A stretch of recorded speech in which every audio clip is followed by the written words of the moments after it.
在地新闻要来关心桃园的消息，桃园有毒品集团的这个大麻哥呢，藏伫这个阿摩托条内底，拍算要走私入境。依照这个警方表示讲，这个大麻哥的计价是一般大麻的3倍到5倍，嘛无怪讲这个卖毒品的集团甘愿冒险，嘛要将这个毒品抓入来。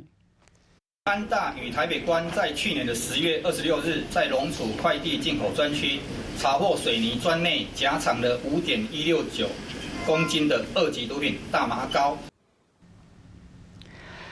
会使看到警方用这个技师咧破坏这个阿摩托角，找出藏伫内底这个大麻膏，而且数量够够真。警方是用5个月时间，依照这个线索陆续掠到这个运毒领会中人甲无碍主嫌，总共3人的集团，并且将依照毒品危害防治条例移送桃园地检署侦办。